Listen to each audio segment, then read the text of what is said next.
Wake up, buy here, pay here people. It's a beautiful day. Go grab yourself another cup of joe and say hello to Jim and Michelle Rhoads on the Buy Here, Pay Here Morning Show. Take it away, you two.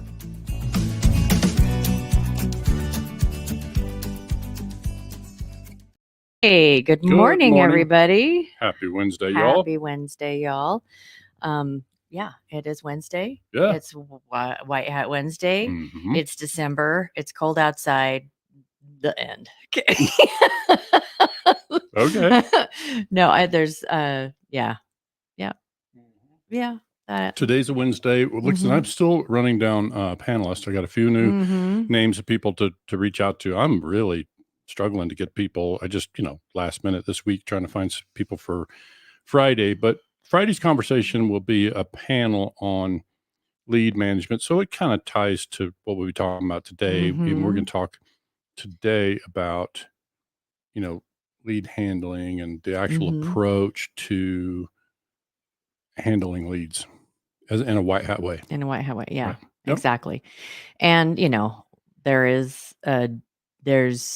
it's an approach. It's an energy that, or a philosophy and all of that is interjected into what your regular lead handling is. Yep.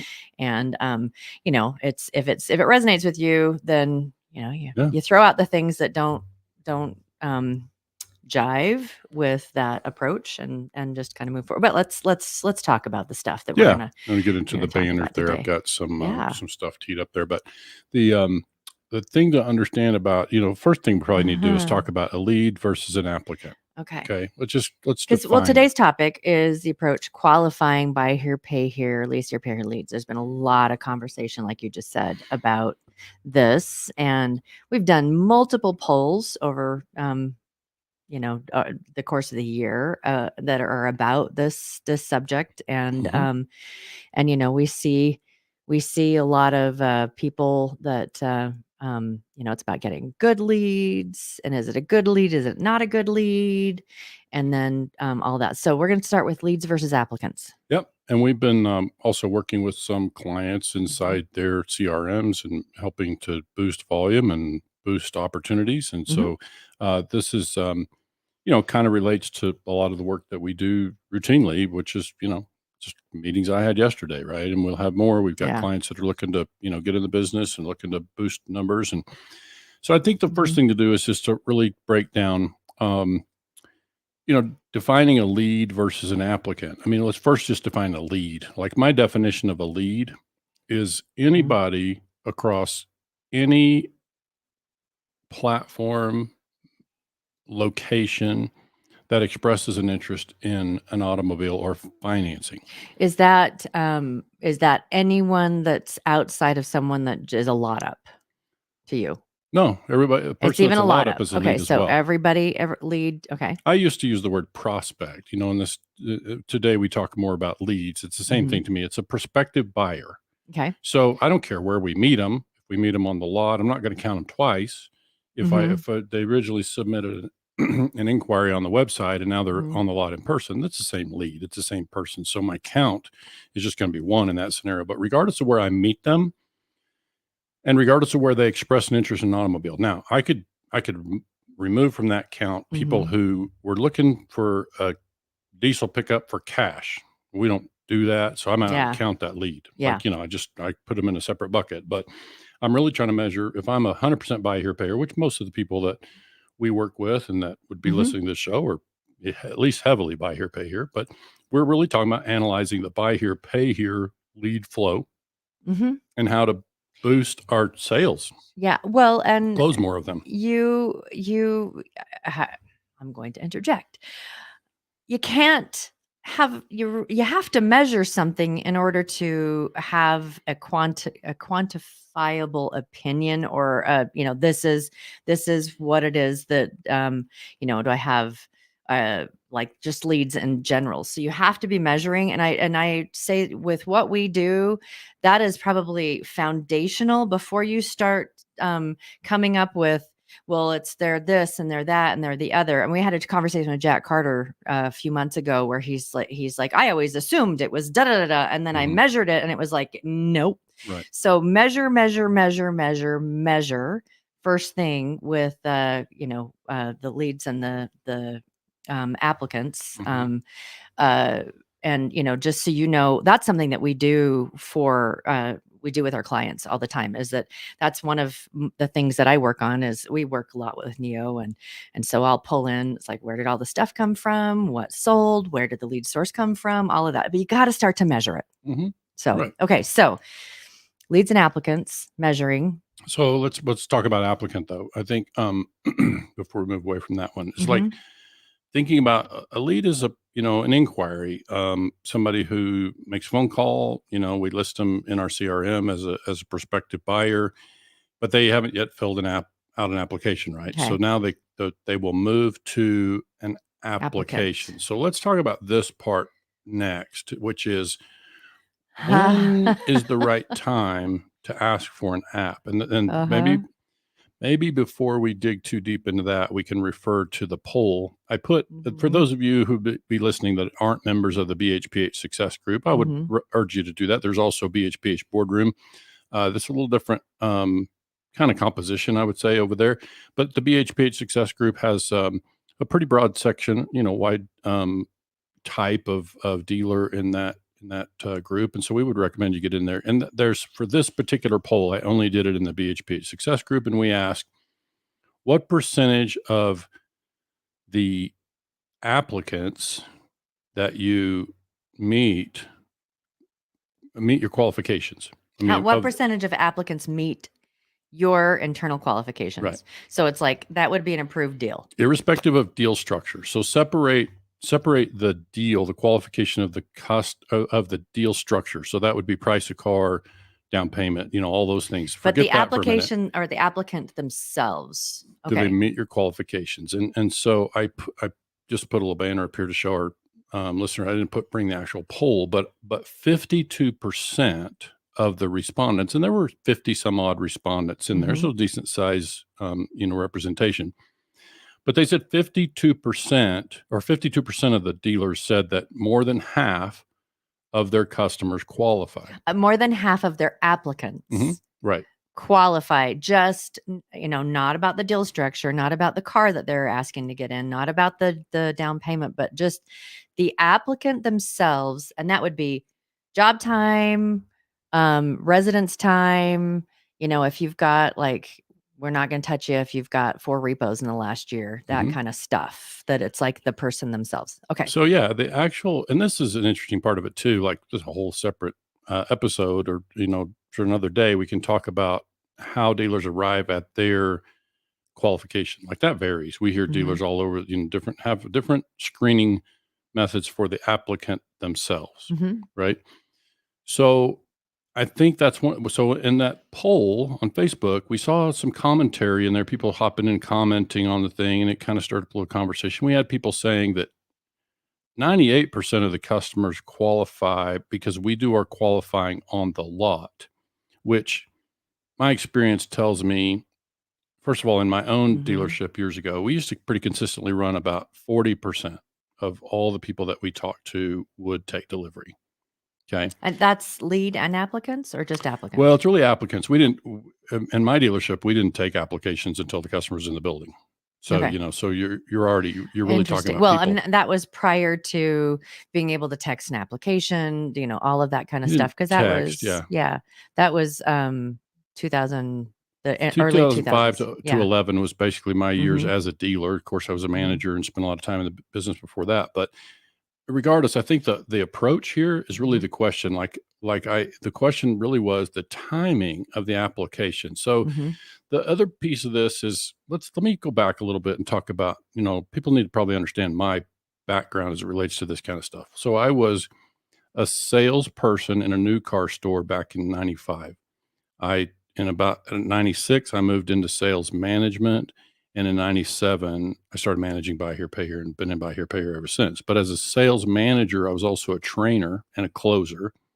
Okay. And I penciled deals at the desk in a new car store.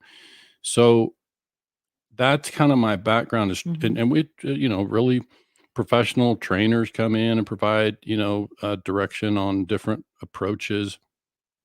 I think the thing that is most relevant, and the reason that's important is because some of what I would talk about today would sound like old school approach.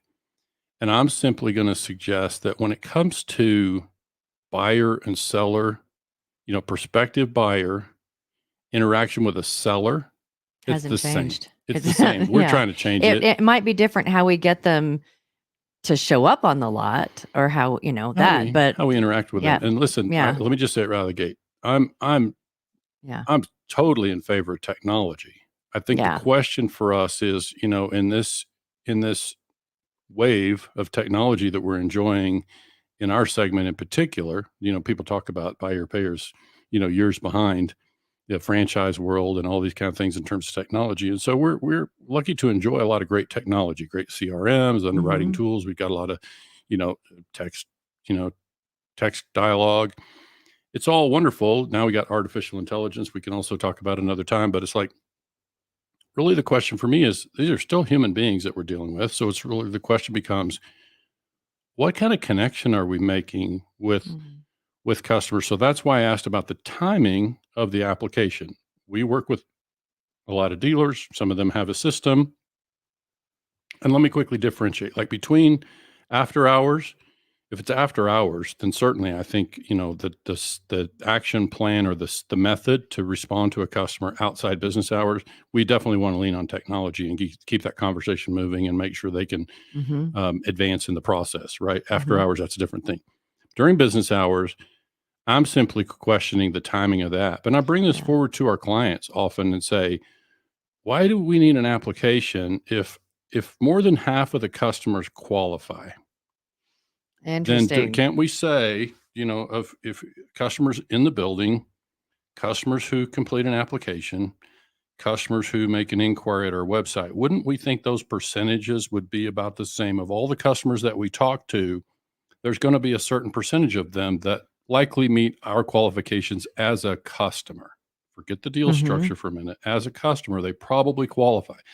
So I'm simply advocating for a method, and what we'll teach in what way is something that is more dialogue forward and less qualifying. Here's one of the problems.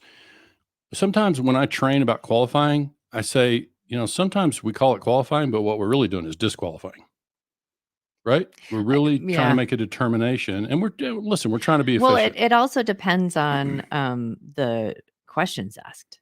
I mean, because there's disqualifying questions, and then there's curiosity questions, and so I think it kind of just depends on whether or not you're, there's heavy stuff that people ask that are disqualifying questions, which is the moment they get on the lot, they're like, so how much do you have down? Right. Yeah. And so this is part of what we talked about. And so let's maybe take it out of the CRM thing and let's just talk about that for a minute, the actual customers on the lot. And so this, again, goes back to my quote unquote old school approach where I will tell dealers and dealers that we train even today, I will say, let's be different than the folks up the street. Let's be better than the folks up the street. Here's what we can expect the experience would be like and it'd be fun experience just to go mystery shop. If I go into a dealership, it's a buy here, pay here.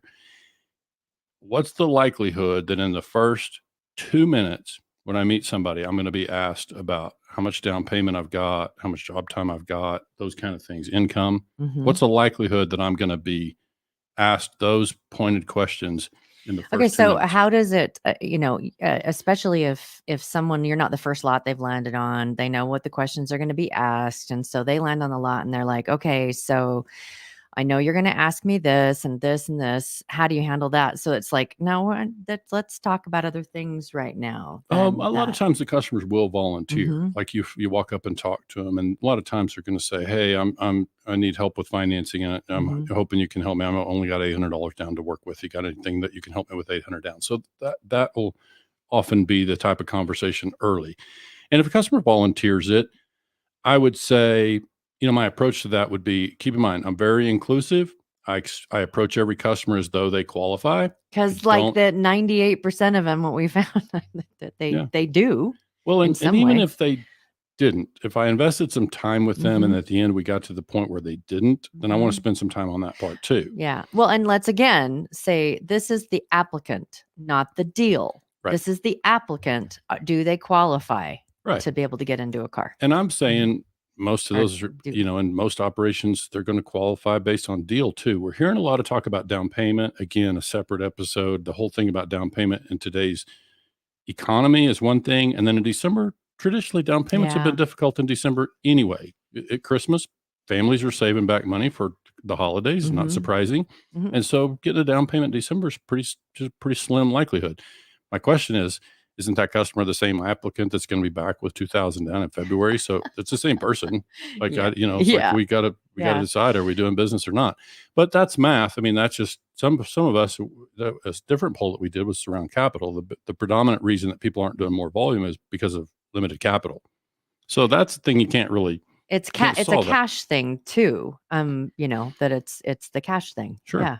So, if I'm a dealer doing 20 deals a month, then the difference between 2,000 down and 1,000 down is a pretty big number. It's like, can I afford that? That's easy to say, hey, Jim, let's do the deals with 1,000 down, but that's just math. Like we can't really hide from that. So we got to work with that. But that part aside, if I approach every customer as though they qualify, and I'm just helping them and trying to understand their situation and kind of getting a better feel for what their needs are in the way of a vehicle and kind of their work situation, how far do we drive to work? And I'm asking a ton of questions that aren't qualifying questions because I don't want the customer to inadvertently disqualify themselves, because there's us disqualifying customer. Oh, I can't help you. If you don't have 2,000 down, I can't help you. Have a good day. I can't tell you how many times we've audited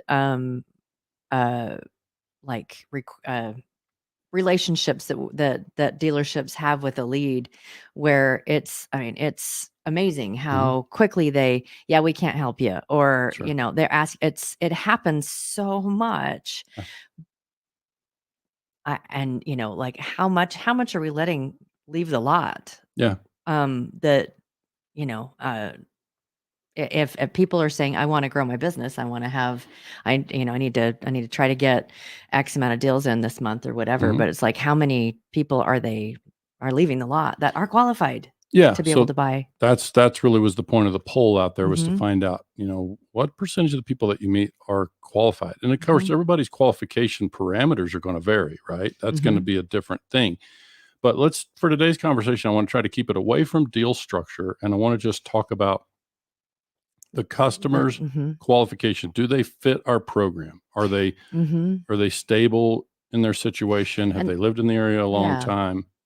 And this is not on the lot. This on the lot is one way. So this is someone that fills out an I'm interested in something form. This is someone that is reaching out to you. They've been brought to you through Facebook something, and it's all of the people. Yeah. So I had a fun conversation with a client. I think it was Monday, and we were talking about their qualification boundaries and kind of what they have pretty aggressive underwriting. They approve most applicants, and like I said, pretty aggressive and pretty flexible. And the dealer asked me the question, like, what is the difference between $1,000 and $1,500 down? And I said, about 5 to 10 sales a month. It's like, for their operation, that would be pretty significant. It's like, and he's like, you're right. It's like if we looked back at all the people that we've missed or passed on, then that would translate into that many more sales. So the point here is let's look at the applicant. And if we're really playing the long game, which is part of the white hat way, right? Part of what we ask dealers to do is play this long game. And are we passing? So the question becomes, are we passing on applicants who otherwise meet the criteria and would be excellent customers with us for 3, 5, 10 years? Yeah. Is the difference in their down payment? So again, deal structure, different thing. We save that for later. My question today is, would the customer meet your qualifications? And if so, can't we approach the customer differently and not just when they submit an inquiry on our website, we immediately shoot them an app link. And when the app link comes back and they say they got 500 down and their credit score is this, then we don't work them because they don't, on the surface, based on the questions that we asked, we disqualified them, or they disqualified themselves by what? They said they got 500 down when they really got 1,500. Because they're never going to tell you the full amount that they do. But, one of the things that I loved that you've brought up so many different times is, it's like if people are coming through a form, through whatever, they're not shopping for ham sandwiches. Right. They're shopping for a car. They're shopping for financing.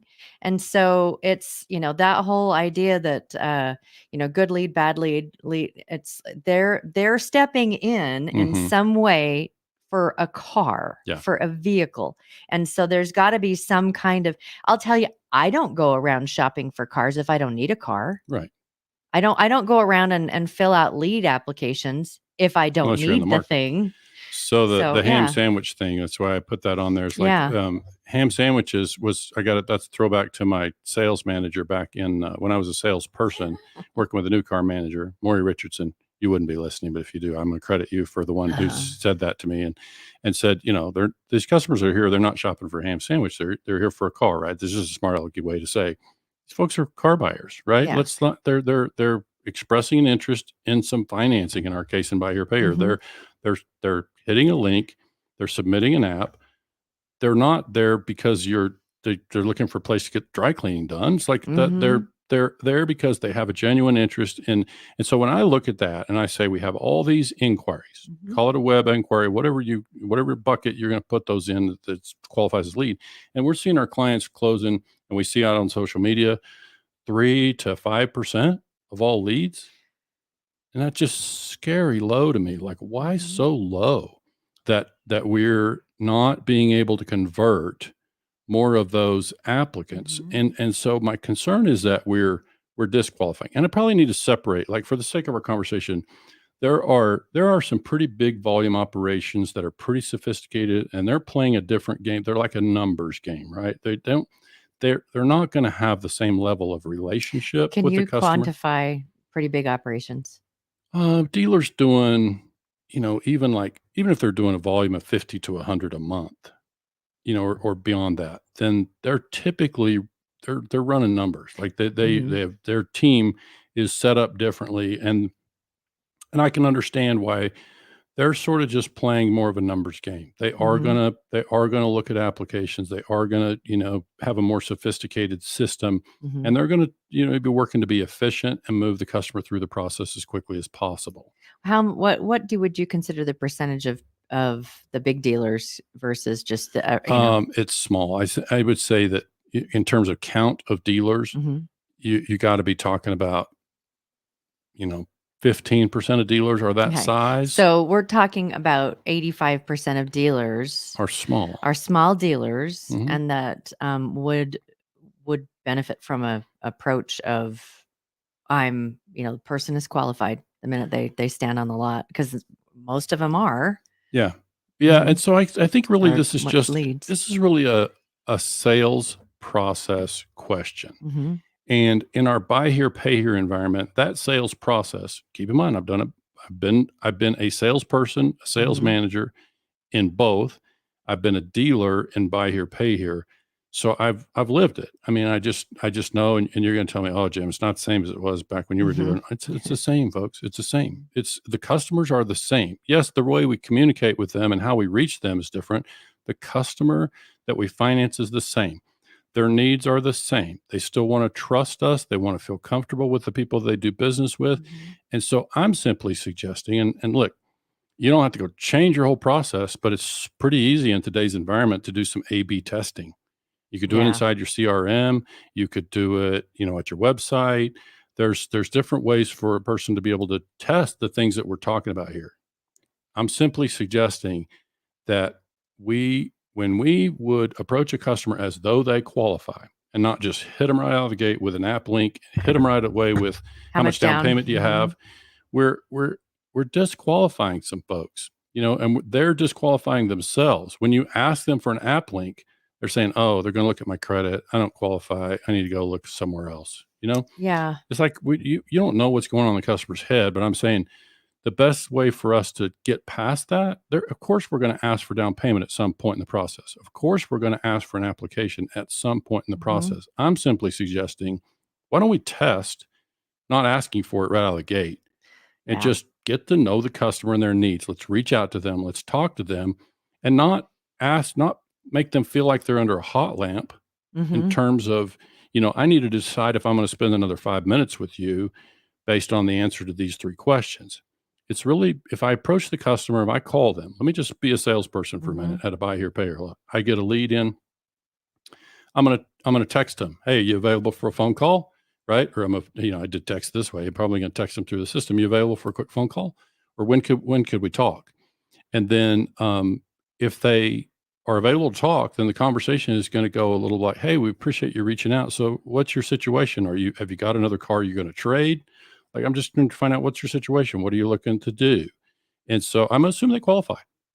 Why? Because most people do. So I'm just going to assume they qualify, and I'm going to start talking to them. I'm going to say, so are you wanting to try to make your purchase today? I mean, how soon could you come in? And, we can certainly, help, choose a vehicle, but talk to me about like, what are you looking to buy? I mean, does it need to be a car, SUV? I mean, what are you thinking?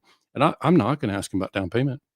I'm not on the first phone call. They're probably going to volunteer, but I won't be talking to them in that first conversation about down payment. We see, because we do an awful lot of auditing of different dealers' systems. Some that are, we've been tracking data for a long time. Others that are brand new, and it's not surprising that dealers are using AI or things like that to be able to just like get them in the funnel, or get them to qualify, because we only want to spend time with certain people. So, I see frequently that that someone reaches out, and one of the first things that happens is an application is shot to them. And I'll tell you, as a consumer myself, that when I will express interest in, I'm looking at whatever, if that were the first thing that came to me, that would kind of like, well, that very impersonal. It doesn't feel good. It's very impersonal. It's very, very impersonal. And especially when, it's one thing for someone to shoot off a thing for, I want to buy a widget, and that widget I will buy cash, or I'll pay for it once and that. But we're not selling widgets. We're selling financing. We're selling a relationship for 3 years or more. Right. And so to send off an application, it's very, very, very transactional. So much, transactional is the right word. It's like I need to know, and it's transactional. It's impersonal, which kind of the same thing. So it's really a question of how do we get beyond that? So, think about, one of the things I've started doing with our clients recently is creating a little form that they can send to and the form really, it would be my hope that we'd be on the phone asking these questions anyway, but it's really just, before I even start collecting an application, I just want to know from the customer. So have you got a car that you'd be trading, and will you be the one driving the vehicle? Those are not disqualifying questions. Disqualifying questions. Just help me to understand how to help you and what your circumstances are. And I promise you, there are a lot of customers who hit your website, and then you send them, because they've sent in an inquiry, you send them an app link. And I promise you, they're saying, I don't really want to send an application. I would rather talk to somebody because my situation is a little different, even though it might not actually be that much different. They feel like it's different, or there's some stuff to explain. And we just need to be able to talk to them. And so it's interesting how we see folks, just a lot of the folks that we hire, just don't want to be on the phone. They don't want to talk to somebody on the phone. They'll chat, they'll send app links all day long, but they don't want to talk on the phone. And look, I don't care if it's on the phone, or whether it's a cup and a string, or if it's a virtual meeting or FaceTime. I don't care how you talk to them. I just want to talk to them and find out what they're looking to do and how I can, because if I'm a sales professional, I know my inventory. I know my program. I'm the person who can help you, Mr. Customer. Let's talk. Tell me what you're thinking. Let me see what I can do to help, because I can help. that computer over there can grade you, but I'm talking about something different, right? Mm-hmm. Let me find out what your needs are, and let's go through that and help me to understand what your situation is, what you're trying to accomplish, and let's see what we can figure out. But that's just because I'm the professional, I'm the one who knows the stuff, and I'm the one who can help. And so let me back up to one quick thing. When I make that phone call to somebody, are you available for a phone call? And if they're not, or whatever, so I'm probably still going to reach them. Probably still going to call them, and I'm going to leave a very genuine voice message that genuinely shows an interest in trying to solve their problem. Yeah. Right. And now I'm going to send another text message. Hey, just left you a voice message. I'm going to go. The voice message explains about this link that I'm sending. Right. And so they'll go find the voice message. Why the voice message? Well, because they're going to hear some authenticity and genuine desire to help in that voice message. Your computer cannot do that. I'm sorry. We love AI and it's really improving, but I'm sorry. It's a tool. It's not the entire process. You can't give tone of voice. It can't give all the stuff that we know is real in sales. Mm-hmm. Look, we quit thinking about it as a seller and start thinking about it as a buyer. What is your own buyer experience when you go shopping for an appliance, or pick anything? It's like, there's some stuff you want to learn, like that, so I'm just saying, when we look at it and we're working with and we're thinking about the consumer experience here, Mm-hmm. let's get personal. Let's show them that we genuinely have an interest in helping them solve their problem. Mm-hmm. And I promise you that's going to make you different than the people up the street. Yeah. Right. And so this is where we got a chance to win. And I think in tough economic conditions, this is even more important that people are hurting too. Yeah, for sure. I mean, they're hurting financially. And Mhm. so it's like, do we want to, with people that are feeling the pinch of the economy and, all the things, we talk all the time about, we see people that are C paper that or B paper that are falling into C and D paper. And it's because of the economy. Mhm. And so there's a lot of people out there that are like, ouch, Yeah. and just want some kindness and compassion. Can I we were talking this morning, I don't know if you guys remember, when we were looking for a place to live in Utah, that I reached out to just, I'm interested. I'm looking to find a place to lease. And one of them, I mean, the first thing that she did is she's like, do you have any of this? Do you have any of this? Do you have any of this? Mhm. And I was like, what? And she says, because if you have any of this stuff, then we don't even want to talk to you. Right. And I was just like, okay, I just want to see the dang house. Mhm. I don't want to fill out an application until I actually like walk the house. Right. And then like within 24 hours, I found one that they assumed we qualified, went toward the house. Everything they said was all about, we're assuming that you do. And they're creating an emotional connection to the house and to them, and just, walking us through it's like, when you have the person come and do your cable, this is where you're going to come and do the thing, and da da da da da da. And then we'd been there for a half an hour, and then they slide across an application and they just said 2 rules. No dogs, no smoking. Yeah. And which, like we said, most people apply are going to qualify for whatever, but that's a really simple qualification. And that came very natural. Wonderful. That's what you would call, in my sales training, that was called being assumptive. Assume the sale. Assume that and so the same thing we're talking about here is like, you're going to be assumptive. You're going to assume this customer qualifies, and you're going to approach them accordingly. And so people will say, well, man, that's a lot of time with customers who don't qualify. Yep. That's the business we're in. That's the business we're in. We take some applications, we spend a little time, we work. And the other question becomes, and everybody listening knows the answer to this question. If I'm shopping at your dealership and you ask me to come up with more down payment, is it more likely to be a yes for more down payment if I have it, like I can do it? If I like the car that I've driven and I like you and I feel comfortable with you as a company, what's the likelihood that I'm going to come up with more down payment? I think we all know the answer to that. So I think that's why I also want to dismiss the down payment thing early. Like there's going to come a time that I'm going to ask for down payment, and then I'm going to ask for a trade, and I'm going to ask for other ways, and I may end up having to ask for a co-buyer. But there's a time for that. Right now, I'm just assuming the customer qualifies. Yeah. I'm going to keep advancing them through the process. And then I want to talk about one other quick thing as it relates to the timing. We're recording this in early December. We talked about, as you approach Christmas, it's going to be really difficult to get a down payment. Yeah. So my question really would be, let's walk through this. If I've got a customer who comes on the lot or is in my lead funnel and I'm chatting with them, and especially if I get to know them a little bit and find out this customer is exactly the kind of customer we want to finance, plenty of job time, ample income. They seem to be, really good applicants. They're short on down payment. So my question would be, if a customer came to us today and said, with the holidays, best I could probably do today would be about $600, Okay, well, if I could work with that, and if I could help you into a car today with $600, what's the likelihood that you could do some additional down payment in February when you get your tax refund?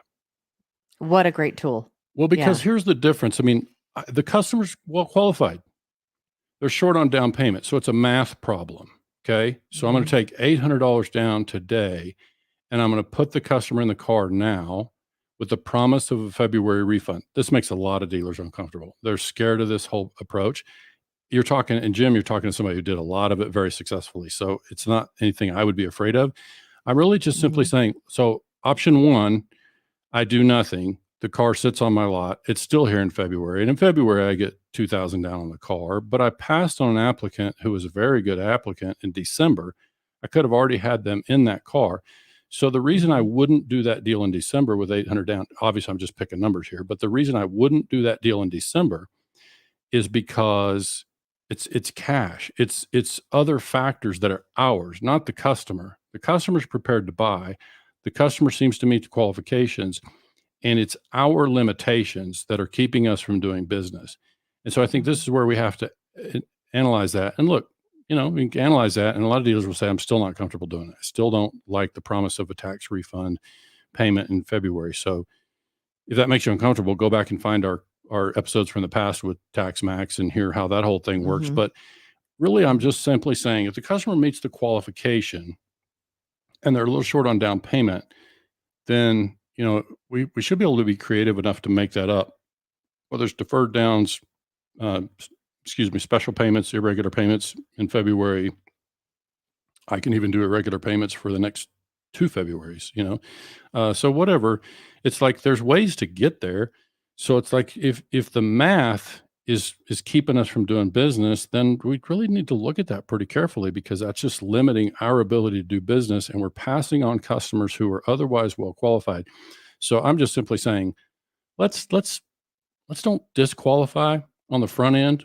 This is the white hat approach to lead handling, treating the customer with respect, assuming they qualify.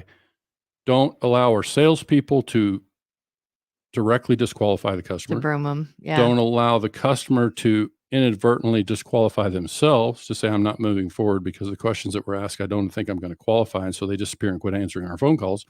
That stuff's avoidable. And so, yes, you may invest some time, and you may get down to the thing and finalizing a deal, and you just can't get there. Like that could end up being the result. But I can promise you, as a former dealer, I would accept that outcome every time. I would be prepared to invest that time to work the deal. There's another thing about this, just quickly, and we can wrap up. It's like, when I do that with this customer, and I show respect, and I work with them, and I do the best I can, and they can't quite get there, and they're a little short enough, and we can't make it work today. What's the likelihood that in 2 months, when the customer does have the down payment, they're going to come back and do business with me? And that's about, like, that's not just about, hey, when you have an extra come and see us. That's Right. about, you've spent some time, you've developed a relationship.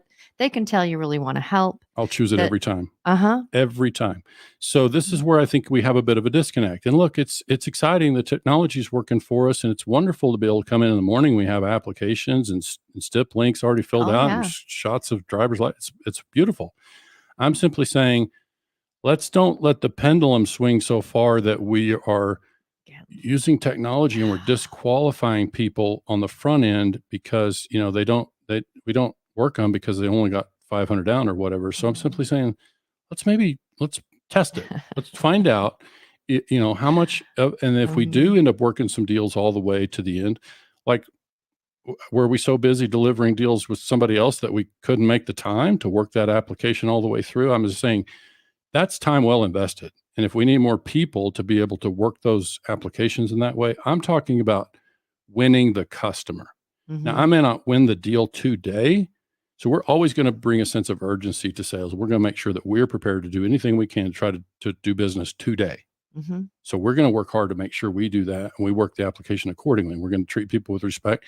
But we also know, because we're playing a long game, if it needs to be Monday for the customer, it can be Monday, whatever. It's like, I'm just saying, I'm playing a long game here. I'm trying to win the customer, and I expect to win the deal. Not only do I expect to win this customer, I expect to get referrals from all their friends and family, whether they buy a car or not. That's the thing, is that you won't be able to get there unless you have a relationship with them. And one of the things that we talk to dealers, it's like, how do we don't have a relationship with the customer like we used to. So when they are having a problem, once they're getting into the car, you don't have a relationship to be able to have a conversation. So if you're doing the whole thing, just like, you wake up in the morning and everything's there and you've got all the steps and it's just slam dunk, bring them in, get their car, get them on the way. What happens when that person has a problem? They don't know you from Adam. Yeah. Why do we see so many on that BHPH success group that I referred to? Why do we see so many posts every day about, hey, can somebody help me with a repo in Phoenix, or can somebody help me with a repo in so-and-so? Like, so many repo requests. And like, I would please, dealers, a lot of us do a postmortem on charge-offs. Please add a column to that. What was, on a scale of 1 to 10, what was our relationship with the customer? And to have something to define what a relationship is. Add that to your postmortem. Yeah. And just ask yourself, did we have any kind of relationship with these people? Were we in a position? Did we have any equity with them? Are there any notes anywhere that says, Too. they're having a thing and then they're doing the stuff or whatever. I could send text message and I could leave a voice message and I could put notes and still not have a relationship. Like, my question is, did we ever establish any kind of relationship? This is our friend Tommy Brandis, a dealer in Pennsylvania, is like, the create a relationship idea, CARs, create a relationship. It's like, when we don't have a relationship, our ability to solve problems on the collection side are reduced dramatically. And then that just is going to impact our success, our ability to solve those problems and keep the deal, keep the customer with us. And that relationship starts the moment that they become a lead. Correct. That's when the relationship starts. It does not start as soon as they've signed on the dotted line. It starts when they step in. Yeah. And I would just say, just test it. Just test it. And if however you can make the controls, the same on both sides. I'm just saying, if I were your salesperson, I would be asking for permission to not send the app link right away. I'm not going to send it until I explain to the customer, I've had a chance to have a conversation, at least leave them a voicemail to explain, because I don't want to slow them down. I want that to be available to them, but you don't have to complete the application yet. If you just want to give me a call, let's talk about your situation. Let me see what I can do to help. And then you've got the application link there. When you're ready, it's there in your phone, but I'm just saying, I don't need that yet. I don't need that information yet. We're not at the qualifying stage yet. I assume you qualify. This is going on in my head, right? So much. It's a fun thing to talk about, because we just don't get a chance to really explain it fully often enough. Yeah. And so I think this is something that our industry, we just know that dealers who are white hat dealers are going to kind of bring this approach, and they're going to find more success, and they're going to find that not only do they win more customers, they're better customers, they stick better because they have a relationship. Two things. Most of them will qualify. Other thing, relationships start the moment they step in. Now, if you want to join our conversation on Friday, if you're a dealer, please reach out if you want to be part of our panel on Friday. I'm going to be texting and making some more phone calls today, so we're going to try to bring 3 dealers to you on Friday.